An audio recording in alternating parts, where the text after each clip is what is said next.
σου δάκρυ θα θυμηθείς.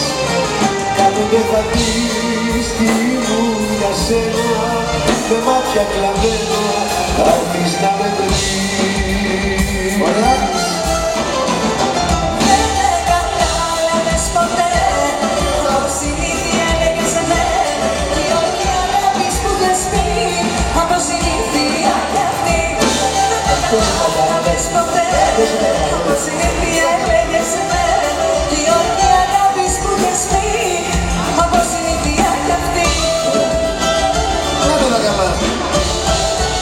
Εδώ σε αυτό το σημείο έχουμε και συμμετοχή κοινού, έτσι, συμμετέχετε και εσείς πλέον. Συγγνώμη, εμείς θα πάμε στην κρεβατοκάμαρα. Όχι, καθίστε, καθίστε.